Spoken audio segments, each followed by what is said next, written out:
back home to Ohio for my grandson's first birthday. I got to watch him smash some cake and got a bunch of gifts. It was just really good to be back with family. That's what it's all about: is friends, family, community. It was just great to see everybody. Yep. Yeah. How was that warm reception this time around, Joe? We had took you from was it DuPage? Did I say it right? Delphus. Delphus. We took you from. Oh, I don't know why I always think of DuPage. DuPage is somewhere else. Right. Delphus. So we took you from Delphus. How was the reception this time coming home? The longer you're gone, I think the more folks miss you. Yeah. I tried he to was serious. He was serious. Oh yes, Dolphins. He was serious. We got him. Yeah, I see that one. sure. And you seen it when dude be looking at the screen, and then he see some people doing some illegal stuff, and he like, we got him. We got him. Yeah, We got you, Joe. Just seeing everybody, there was. It seemed like the reception was a little bit warmer this time around. Yeah. But every time I go back, it's just I'm ready to get back to Wisconsin. I miss. Are you serious? Like I know you said it the other day, but so you serious? I miss coming back to Wisconsin. It feels like home now. Yeah. My thing is, like, when I went to Cleveland the other week, I went down there and I was telling you I got my family down there.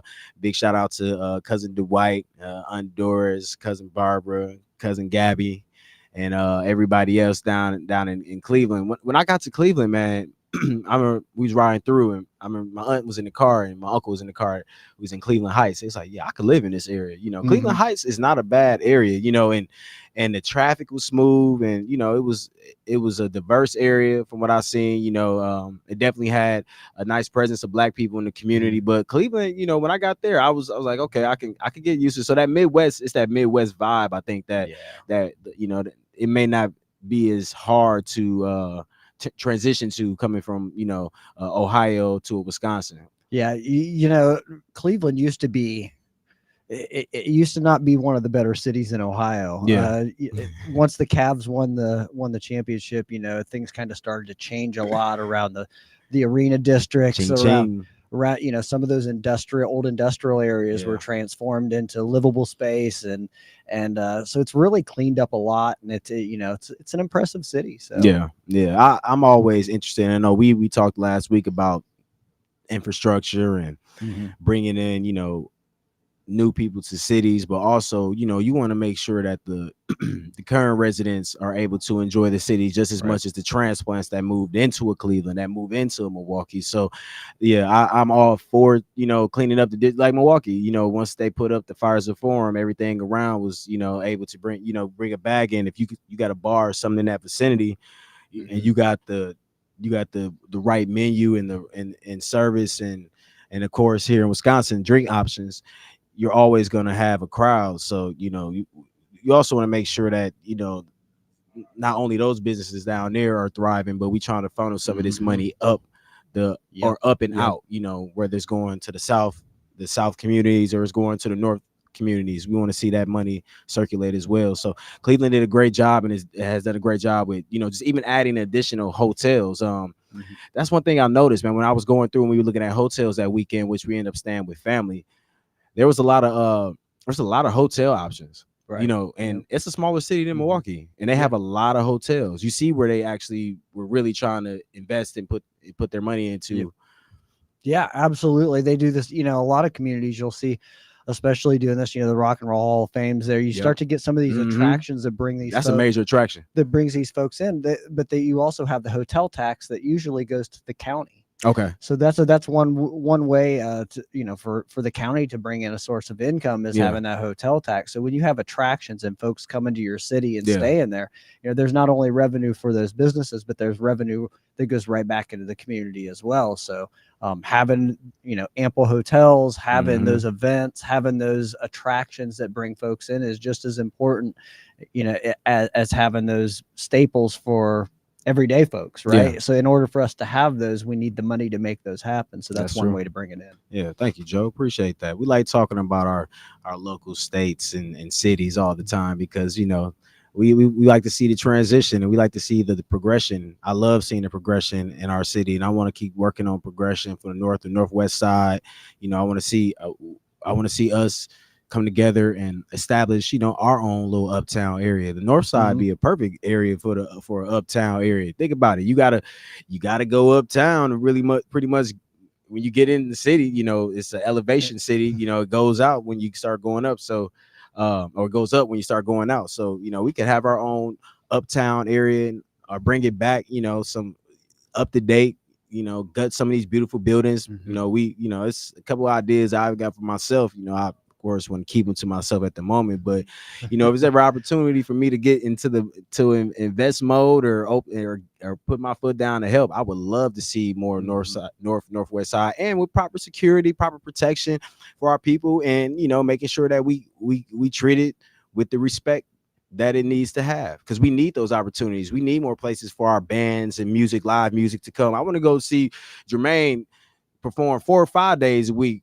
you know what I'm saying, versus 2 or 3. He might be doing 100 more than I'm saying, but what I'm really saying, I want to go see Jermaine when I'm not expecting to go see Jermaine. Right? No, I totally agree, because if we had those spots, that was safe to come out, a lot more bands would come out. I believe that. And that's the conversation that we have, that we don't want to do, that we don't want to do a show on Second to Taliban, because we don't want to have to duck while we playing. Man, for real. See what I'm saying? Yeah. So and y'all setting the vibe. We need those. We need that type of environment, and of course, we want to have something.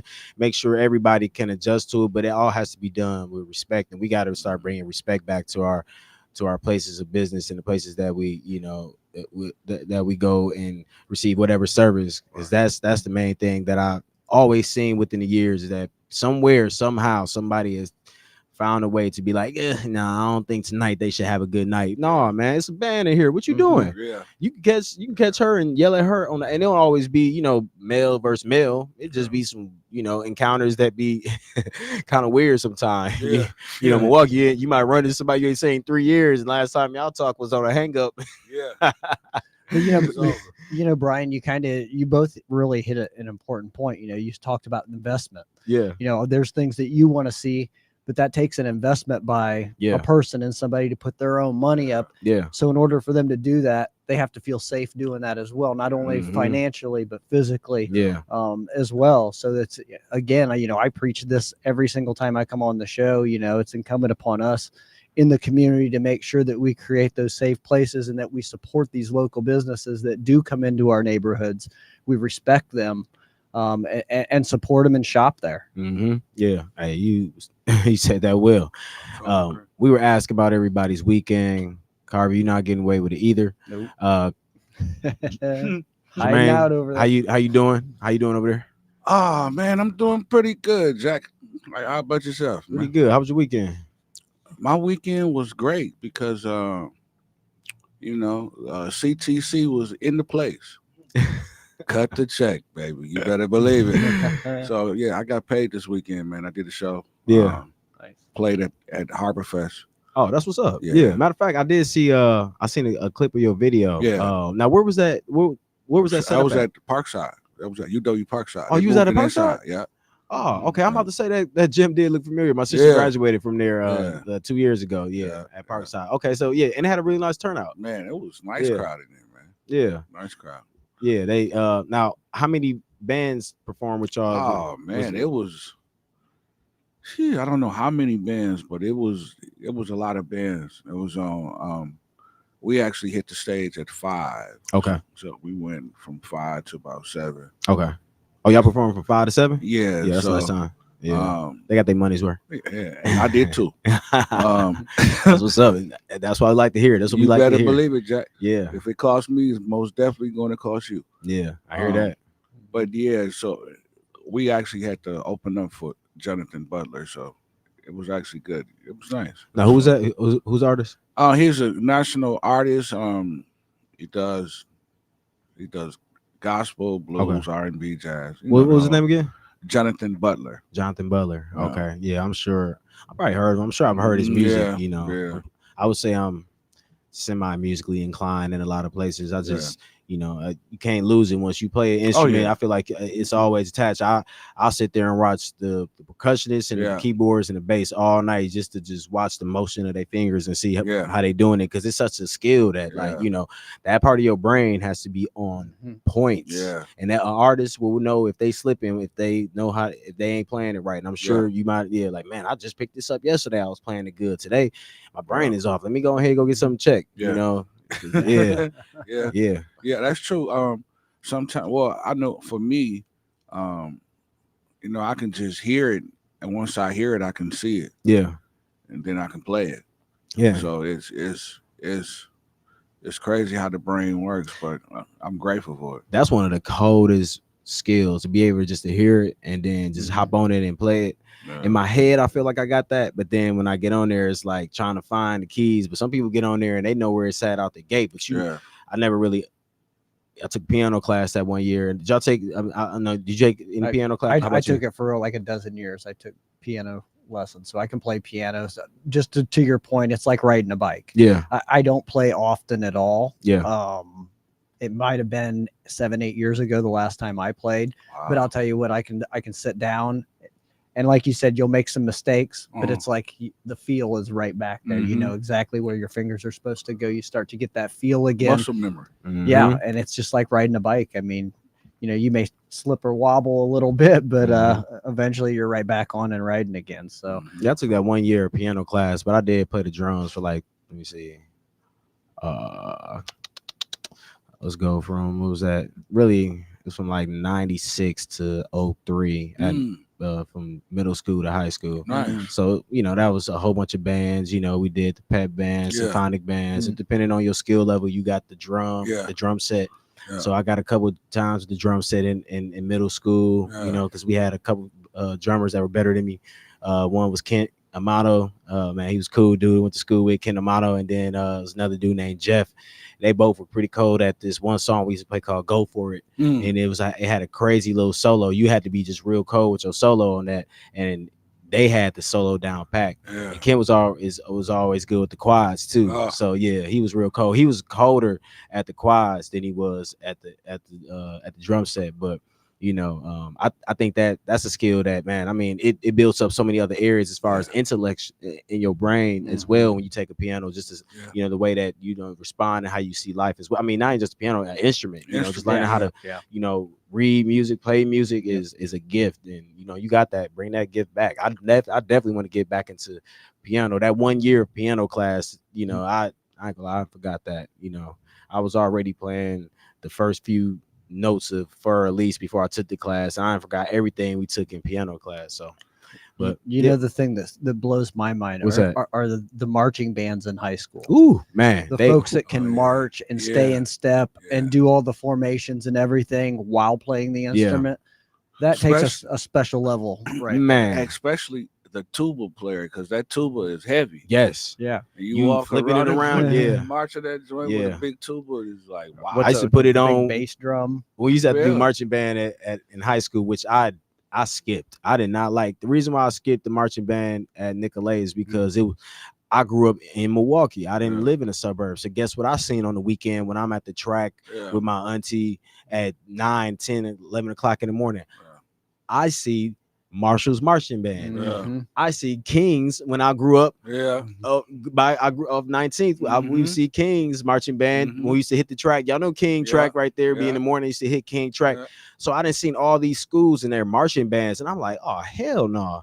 You got us really out here early, man. Not even that. We just they doing the cold rhythmic stuff. We doing straight typical suburb marching band. They doing they got tricks soul. They got soul and all type, you know, all type in the city. Then I'm going back to school. I'm like, man, I didn't really want to do this marching band. So I do kind of regret not really playing the system and doing it, but at the same time, I wish I wish I would have went to one of the schools who had the cold marching bands that I really wanted to do. And I think that was my issue. I was just being stubborn, like, man, I don't want to do this because King over there doing all type of moves. We over here looking like the Stiflers. I mean, it's true. It's true. Yeah. So one more weekend, and thanks for sharing, Jermaine. I appreciate Indeed, you. bro. One weekend that we got to figure out because he had a special weekend with a special person in his life. Come on to the mic, man. Tell us how your weekend went, sir. As he comes to the mic, a legendary up and coming artist, Carvey P. Pull up the chair, man. What's going on, sir? Carvey B speaking. What's going on, Carvey? How was your weekend, man? What's going on, fellas? It was decent. It was you know, my mom's birthday. She went and enjoyed herself. Awesome. Happy belated birthday to mom. Yeah. I would bust her age out, but she looked good for her Yeah. age. You know Hey what I man, mean? You hold young, on. so your mom Man, is hold good. on. Hey. You man. young, so your mom young. Hey, That's yeah, all. yeah, that's what I say. Hold on, Yeah. man. Hold on. Go ahead. Man. If We mom, ain't if you old, listening, man.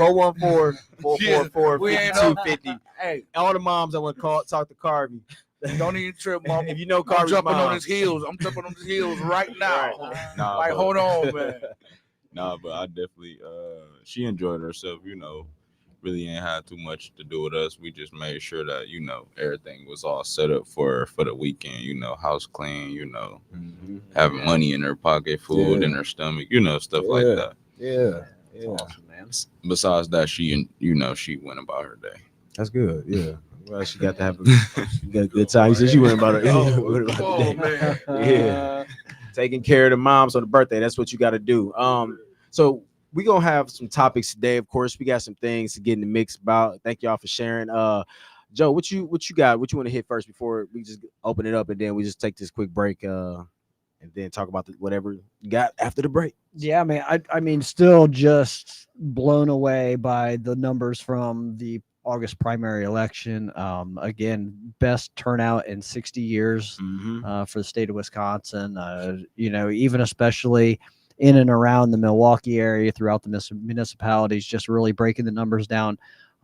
Folks really turned up and showed up. And we're well educated on the issues. You know, so many times, especially back in Ohio, I would see where politicians kind of are condescending to the voters, and they think that we don't understand the issues. You don't know what you're talking about. If you don't see things from their point of view. I think it was a loud message from the state of Wisconsin voters this past election that we know what we're reading. We understand the issues, and here's our answer. So, you know, maybe we'll go into the DNC a little bit after the break on the other side. I don't want to get into it too much, Right, but, of course. Yeah. Let's talk about that, and then too, I would love to hear some of those official, as y'all were saying, those official numbers that we had from last week. So are those numbers ready to go now? I think we read them on Friday. Oh, did y'all read them? I think Okay. was it Friday or last Tuesday? Tamika had them. Also, that Friday I could probably was dig them up, but Yeah. You know, just in the Milwaukee area, we were looking. You know, most municipalities were in either the upper 30s or lower 40s. And Glendale did really well. Talk about the suburbs was killing it. Up well into the 40% turnout. So, well above the state average as well. So, just keep it up, guys. We got another election to go here in a few weeks. Sweet. All right. Well, we're gonna go take a break real quick. We're on WNOV 860 106.5 FM via Voice Radio.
The WNOB 860 106.5 Be a Voice Radio, Wisconsin Voices. We are in the studio with my main man Joe. What's up? What's up?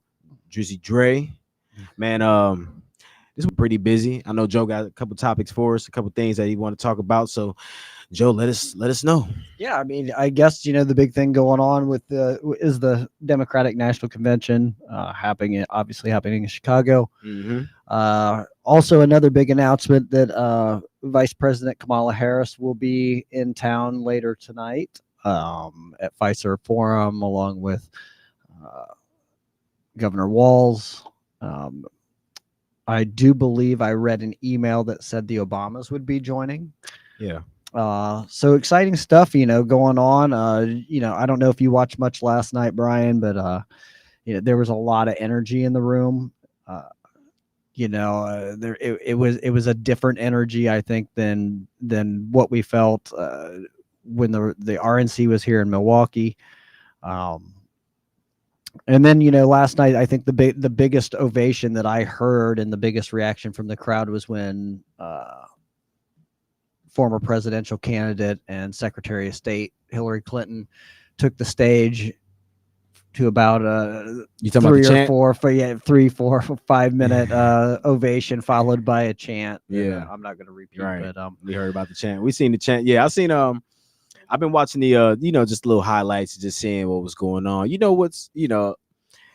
Both of these aren't the RNC and the DNC have their own vibes and ways of the energy is definitely strong within the Democratic camp all around right now, and you've seen it. And the thing is just so beautiful about it is just the diversity that you see from this crowd. The country as a whole can relate to this event. It doesn't matter what you are, but at this moment, and we can just pull the politics away just for a little bit. It's just nice to see people coming together and support, and whatever your line is, wherever you're on the RNC side, DNC side, you can take your own observations of energy and what is being felt. I would like to hear you just kind of before you go back into more of a joke, because y'all know you've seen some good stuff. I would like to hear from our city, just what did you think of the energy from the DNC last night, or what did you feel that first night was, how that first night was, and what direction do you feel like it's going, or what do you see going on right now as you're watching it at home or listening to it? 414-444-5250, 414-444-5253. Let us know what you see. Joe, what were some other observations you took from that event last night? I mean, before the RNC came to Milwaukee, I said, that my hope was to hear a message of unity. Yeah. A toned down message a little bit, not so much of the rhetoric, a message of hope that, we're in this together, a message of inclusion. I think at the end of the RNC, we were kind of not surprised, not surprised that we didn't hear that message. But I think last night it was very loud and clear that we're not, Republicans or Democrats, we're Americans. And it's time to bring everyone together and everyone to the table, because it's going to take everyone to pull our country out of the mess that we're in, to pull our communities out of the issues that we face. It's going to take us all. And we all need to come together and rally around that. And I think that was the message and the takeaway that I took from last night's, the first night of the DNC. I'm looking forward to tonight and to see what the message that Vice President Harris and the others bring to Milwaukee today later on as well. I hope that we continue to hear that message of unity and inclusion and togetherness. Well, I totally agree. I think yesterday we had things going on inside that were pretty exciting, but not only inside but outside we had a few hiccups as well, which we're not highlighting any of the negative. It's just the entertainment aspect of some of the things that were happening last night. I guess they had about 4 protesters that were arrested, whatever they were protesting for, whatever organization they were protesting with. We, as here, looking at what was going on here and the protesting, in the protesting for outside of that. Looking at some of the Chicago police, they kind of dropped the ball, man. They seen what was going on. It was a group that was kind of standing right there as they were pushing the gate down. Like if they wanted to enforce it, they could have enforced it a little bit more. I got the video. I seen it last night. You know, let's be serious. Yeah, and the Chicago police are not unfamiliar with situations at the DNC in their city. Was it back in the 60s when they had the riots there and everything? Maybe it was a good thing that they kind of stood down a little bit and not taking such an aggressive measures, but it seems like no matter Republican convention, Democratic convention, you're always going to have these protests. We want folks to be able to have their voice heard and to have the right to protest peacefully. We want it to remain peaceful, right? Knocking down the fences to get inside that you do not want to infiltrate and causing more harm to yourself, and especially with the kids that was out there. They weren't just marching. We got to be aware too. I know we want to go out there and for our protesters anywhere, just making sure that you are cautious. And where we do have kids, if you bring your kids, you may want to think about some of the actions that you taking, when protesting, especially toddlers and ones that can't pick up and run at a high rate of speed. Just be aware when you're taking them down to these type of events, because I know they mentioned it was kids with strollers and they was even throwing on, they said some of the cops threw on gas masks getting ready. So how many times do we forget when we let the emotions run high that there's younger eyes watching us? They're watching all of our actions and what we do. I think about 80% of the time, I think we do. we don't think of the fact that 5, 10, 15 years down the road that these kids are going to grow up and think that some of the behavior is okay. I think a lot of times about even the way we talk, some of the things that we display, and some of the aggressive and hateful tones that we use, who's watching us. We always have to be mindful that those eyes are always on us and set the example for the next generation. And that's true, because it did say that some water bottles and some items were thrown at cops, and it looked like they had to use some form of chemical batons or chemicals yesterday. So that was interesting for day one, but I guess people were setting the tone. So hopefully we have a smoother rest of the week. It looked like we got a few Wisconsin politicians that'll be speaking somewhere today. I know I've seen Tammy Baldwin will be somewhere speaking today. So, on both ends during RNC and DNC, you did see different representatives from both sides coming to support. So let's see if we have any of the individuals coming from the RNC to come support any of the DNC events. What do you think?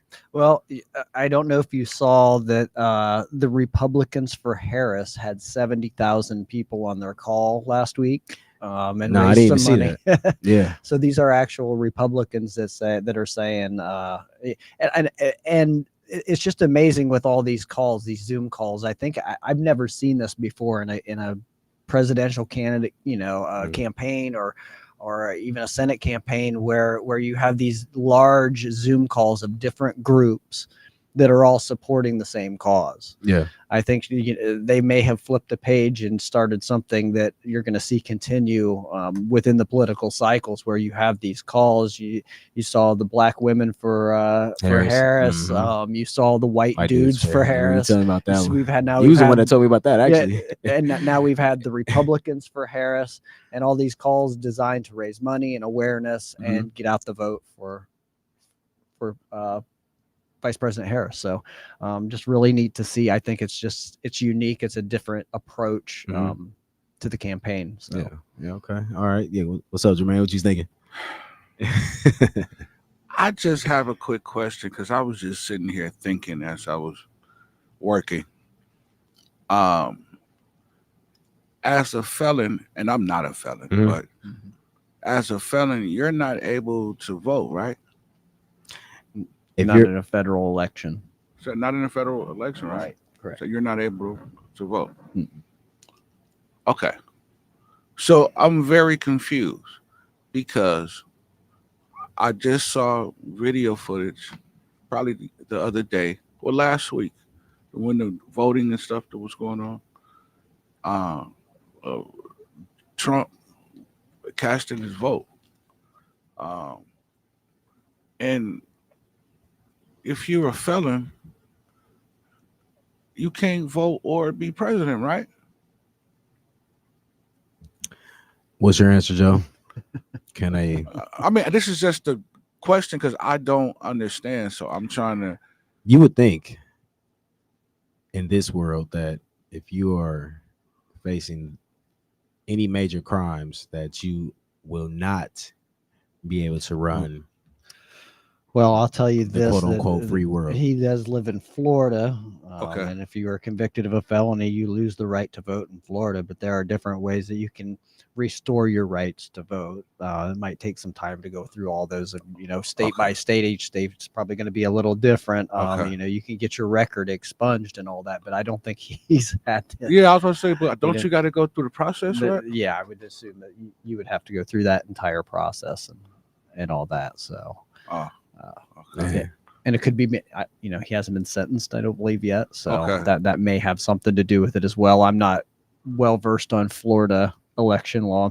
I'm still learning Wisconsin. Yeah, So- but So is he a convicted felon? Is my question. in my opinion alone, I would say yes. Yeah, Okay. convicted. Absolutely. Remember when T.I. had that 30, 7-time 30. felon? What I care about a case. Oh, T.I. yeah. got T.I. Yeah. T was named Donald Trump. T.D. got 34-time Yeah. felon. What was it? 34 or 36? I think it was 34. It was 34 right? time But felon. What I care about a case. almost want to say that when the judge hands down the sentencing, that's one of those things that he rattles off. That you've lost your right to Yeah, they own say a that, yeah. firearm. You've Yeah. lost your right to Okay. vote, and they kind of go through that process. So it may not come down until sentencing Okay. that those rights are actually taken away. Oh, okay. And of course there's appeals and all that. They go along with that. Okay. I think a judge might be able to put a stay on certain things until the appeal process goes through. Oh, But again, different states, different laws, how things operate. gotcha. Yeah, I was just a little baffled. I think what's sad is people like that who, with 30 some counts, with 30 some felonies, can vote right now. But we have some folks that Right. have been caught in the system for Child support, and they can't vote. so for the most small and minute things, and they get caught up in the system and they never get out, and they never get the right to have their voice heard. Yeah, it's not fair at all. Once you've done, and if you've shown yourself to be rehabilitated back into society, you Mhm. definitely need the right to. You are living in this society. It's not just going to be anything related to being an ex-offender or somebody that's just on a that's just been released that you'll be affected by when it comes to it's things that happen all around you, and you should be able to have a say in how things going in your community. If trash is going to get picked up on a certain day, and is this alderman or is this district rep or state rep, are they going to be the ones that help me to get these things done? Not just that's trash, but anything else, and that person can't vote. Shouldn't they have a right on the criminal justice system itself? Yes. Being that they're a product of the criminal justice system, but being Yes. that they're in the criminal justice system, shouldn't Yes. they have a say so on how that goes? Yes. See, because I was just they know more about it usually than the people that's helping them. Exactly. Because especially them brothers that really didn't study. yeah. Yeah. Cold. See, because I was just thinking, Good because I point. know some people that right now that are struggling to find employment because of, I don't even know why they even ask you on your application, are you a Mhm. felon? And we won't discriminate. That's a bunch of trash right there. Because why would you even ask? Why do you want to know? Yeah. So when I was working like doing the workforce services, they used to have the fidelity bonding that would help, to ensure felons, just in case anything may have happened. The guys I work with, majority of them, 85-90% of them brothers was smooth. I got some individuals I ran into, a guy I work with, Harvey, who was at one of Keon's memorials at Atkinson Park last week. Harvey, I met Harvey had just, pretty much, I guess, just was getting himself back right. Harvey got a pressure washing business, man, out here doing great things. That's one brother. I don't even know if Harvey got any, felonies or not, but I know Harvey came through that program and was successful through that program. And, this is Milwaukee, man. You can have a successful business in this city, man. You doing a great things. You're doing a great thing. Another guy, Rodney, as well, came through the program. He was getting himself back right. Started working in construction. Got a whole construction company now. So there's individuals that are, and I know for sure they both had, they run-ins with the law that kind of set them back, and of course other things that happen in life. But these brothers came through this program and they was able to get right. So, there's options there. You got felony friendly employers. You may have to dig and search a little harder, but they're out here. They, it's people that want to hire you. And outside of that, it's people that working that have their own businesses that understand. This is where I always go back to, and I always will talk about in Milwaukee, Joe, Jermaine, Harvey. I'm always going to talk about networking and not being afraid to step out that circle that you have. You have to step out that comfort zone. The times I've seen the little successes, the stepping out of my comfort zone is what helps. So, we have to do that to have that growth. And it's that mental growth too, because you can feel it in your brain when you start doing things. New environments. Joe, I'm sure you felt that transition in the head when you switching over, like, man, this is all new. My brain is like all these new adaptable traits I'm picking in. It's a new, it's a new environment. So we have to do that to keep our brains and our mentals healthy, is having those new environments, and I'm sure some studies somewhere that backs me up, because obviously anything that changes you in for the better has to be an improvement to the body and the mind overall. So but felony friendly employers, if we need to talk to some, or if they need to just come past to the office on 27th Street, I can direct them. Department of Workforce Development, they have a program, Worker Connection. I can help assist you with getting some people through, and we can talk to the supervisor down there to see what they got going on as far as some jobs, because it's always somebody out here hiring. We just need the people to kind of direct you, and we can just introduce them, or they can come through, whatever the case may be. So I was helping doing a resume last week. I helped Tamika's niece with a resume at the office, because I still like doing that stuff. And you know what, man? That's actually awesome, man, because I believe that a lot of people give up because they can't find it, and when they can't find it, then they give up like there's nothing out there. But just hearing that there is avenues, and now that I know that, I can take it back and spread it, like, hey, I know somebody that can actually put you in a better position, and then that adds hope to them, like, okay, I can get out of this situation. So hey, man, I appreciate you. No doubt, man. I mean, that's what I love to do, is just making sure our people, because this is how one way I've seen it. And Joe, I know he's about to say something, so my fault. Oh, no, you're good. Before we go on break, I want to hear what you was gonna say. But I said I share these streets and these stores and this environment and these places of business and places that we like to go to. Why would I not want to help somebody that I may run into? I used to run into people through that program as a trainer, facilitator all the time, and people be like, man, this guy to help me give me my first resume. I was out here helping give people their first resumes, and that felt good. And it was that mental stimulation that make you feel good, and it's a rewarding experience. So that was how I really was helping the community in that area, and it meant more to me. And it wasn't just a paycheck, it was really helping people to get them paychecks to help those kids that they got, and those nieces and nephews, because a lot of them had situations. How I grew up, where you was raised by your granny, your auntie, your uncles, and primarily your granddad, your granny, your auntie. So you was seeing them where they needed that support, or they need to help granny and auntie too. So our city is a lot of nuclear homes, a lot of nuclear families, and a lot of structure where it's not always a traditional structure, but we want to make sure that we are helping those ones that may not know where to go. And like I said, anytime, Jermaine, definitely. Joe, I'm sorry. Yeah, we just recently did a survey of formerly incarcerated, and just starting to collect some data. And some, the very first thing that I hear come out of those folks' mouth is housing and jobs. Housing and jobs, because those are the two things that they're going to do. If you go to live in an apartment complex, or you go to move in somewhere, they're going to run a background check on you, and they're going to see that you have a felony, and that could determine where you can live. And the second thing is finding employment so that they can provide a living. Everybody should have the right to go out there if they want to work a full-time job and be able to make ends meet, pay the bills. put food on the table. Yep. Especially when, you know, some of those those that are formerly incarcerated, they think that a lot of them think that when they come out, you know, maybe I've been in for so long that I don't understand technology, so I don't have any skills. What you don't understand is the time that you were in there, a lot of times you have built skills that you don't even know. It's true. You've built up so many life skills and life experiences that'll be valuable in the workplace. Yep. But we need to connect these folks with those resources within the community, like you were talking about, Brian.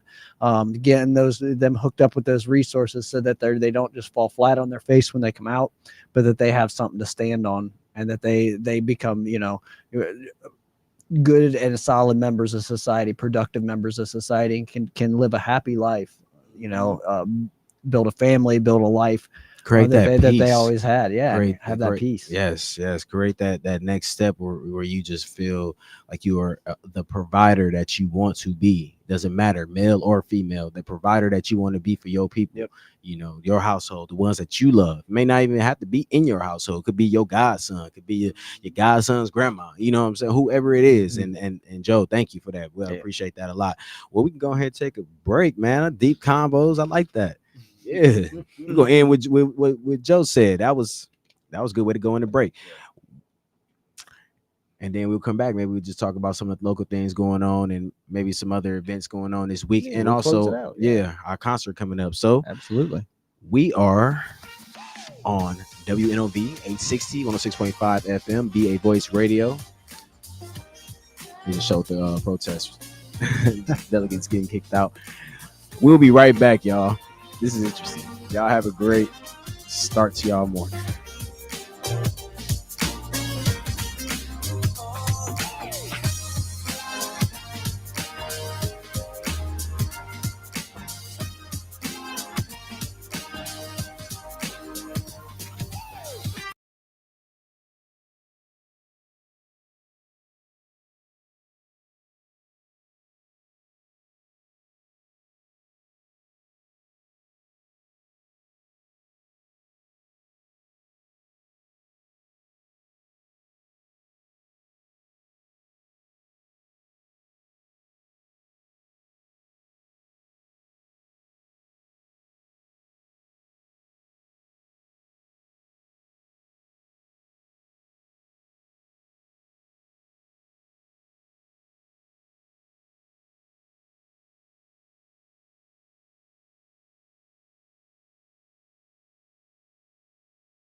We are back. Get it, B.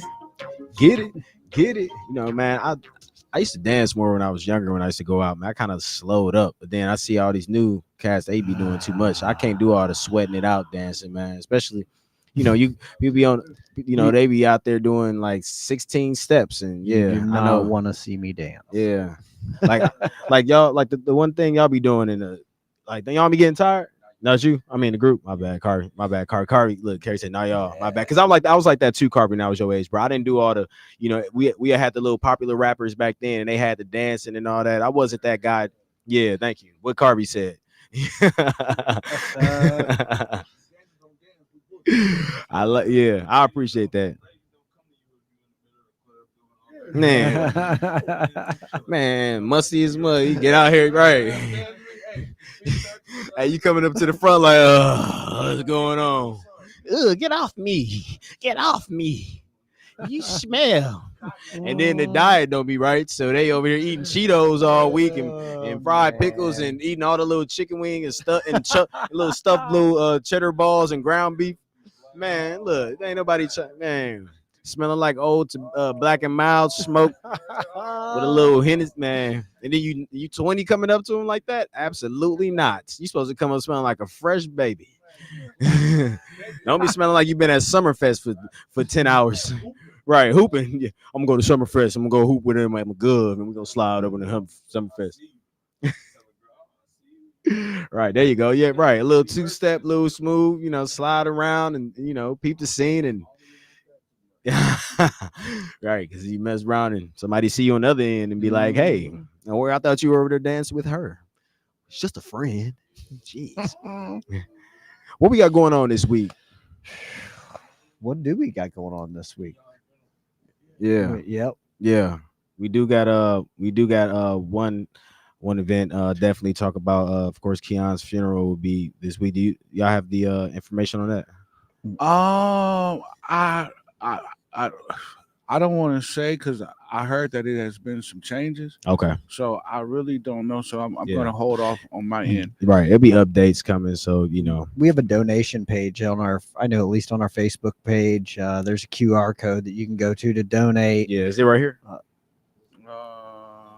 Should we put it on the screen? Should we put it on there real quick? You all right? Is that fine? All right. Yeah.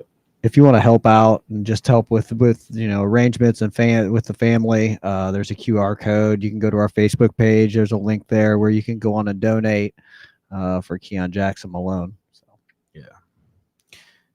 All right. What else we got going on, Brian? On a lighter note, this week we do have the just getting prepared, starting to prep and talk about the Amplify Your Voice. Get ready for the big vote. We have a free concert, Tuesday, October 1st. It will be from 6 to 10 p.m. The doors will open up at registration for voter registration. Doors open up at 5 p.m. for voter registration. Assistance at Turner Hall. So this concert is just about electrifying the vote. Get out there. It will be electrifying night, be hosted by some celebrity guests, and of course one of our local own entertainment and consulting specialists and plenty other talents that she has. This event is it's not just an event, it's really a movement, just to, like you said, we want to get people out here and bring the community together through music, but also helping people get registered to vote, having a conversation. It'd be a lot of opportunities to network. You never know who you may come across that you want to work with. So again, that'll be the Big Vote 2024 concert. It'll be at Turner Hall. Come on out. It's a free concert, October 1st. You should come. All right. Anything else we got going on this week? I don't know, B. It's pretty slow. Slow. Oh, I know. As far as the festivals, man, it's that time of the year where they start. It's that closing time, but you still got a few that's starting to pop up. Is Mexican Fiesta going on this weekend? I don't know, but I think I know something that's going on Wednesday that Talib It's gonna be what's that? The Summer Culture Series or something? Who's that? Was the Summer Culture Series? Yeah, Talib and I forgot. Mexican Fiesta is this weekend, 23rd, 24th, 23rd, 24th, 25th. Yep. No, it's at I believe it's at the Summerfest grounds, right? It's still at the Summerfest ground. Yeah. God, that was so. He said, "Choo." He said, I'm in there. I think it was since Alpha is on the north side.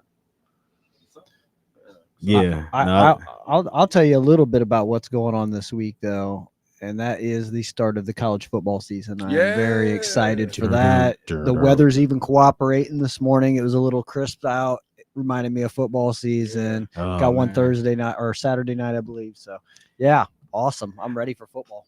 I'm just not ready for cold. Yeah, there's that time. I'm starting to look at. I was just looking when I was in Chicago. I was looking at the leaves, and I'm like, "Yep, there it go. The little yellow tint has arrived on the leaf. It's getting into that time. Yep. You know, in a minute we'll be throwing on our nice fall gear. Yeah, jackets and sweaters and. I love fall. I think it's one of my favorite seasons. I love having the hoodies, the bonfires, the football, the friends. I mean, you know, it's just great. It even has like fall has a smell to it, like with the leaves that come down and they're, you know, it's just it's great. I love everything. For me, like, you know, I buy my colognes for like certain seasons. for walking the around summertime, smelling like apple cider Versace. No, it's just so stupid. No, but like the summertime, it's like lighter. It's like a lighter smell, but like around more summery September, October, it's more of a man, I can't explain it, but it's like a musk. Yeah, it's like you're just gonna have to smell me in October. That's the best I can tell you, man. Yeah. Awesome. It's you do that transition. I like it to be mild. I don't want it to be dropping. You know, we had them 85s and then it dropped to 55 within like a week and a half. I like that mild transition into the fall. You know, I guess some of them days can be a little. They just feel like a tease when you do have like an 80-degree October day and you like, man, I want to be dressed like this, but you know the shorts is a tease because I know tomorrow it's gonna be 48 with a low of 32. It's just a tease. So it started affecting me more as I get older. The little season sickness. Carby said, "Do we have a season sickness for the radio world?" Yeah, I've had it. I feel like I really didn't get it until I got a little older. But wash your hands. Yeah, that too. Yeah, that's the main part. Right, touching doors. Hands, cover your mouth when you cough. Yeah. Because the COVID numbers are still high, man. I know a lot of people aren't taking it serious. A lot of us, you know, certain states like a Texas, you know, like a Louisiana, some of the places I've been to, of course, you know, they don't care about, you know, closeness. And, you know, I've been in some of them Houston bars and lounges, man. Everybody is up on each other and smoking hookah, blowing hookah and coughing, smoking, all type of stuff. So, you know, here you see people a little more aware of it, but still all across the country with people traveling everywhere, the COVID numbers are still high. Yeah, they moving, man. They going up. For sure. Yeah, the COVID numbers are rising again. Look at this. COVID numbers rising again in Iowa and nationally. So data shows increases in hospital visits, positive test transmission rates, viruses in wastewater. So it's been shown that the COVID is starting to still kick in. So just be mindful of that. And, you know, Iowa is just a state away southwest from Milwaukee. So you want to be mindful of, you know, how you moving around and just be cautious, especially if you're around your elderly family members. You want to make sure you're taking care of yourself.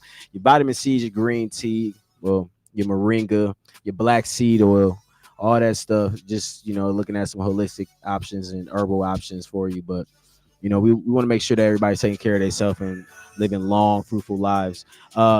This is Brian Sanders with Wisconsin Voices, Be a Voice Radio, and my partner Joe Dre, Policy Director for Wisconsin Voices. Good to see y'all. Have a wonderful week. Take care, guys.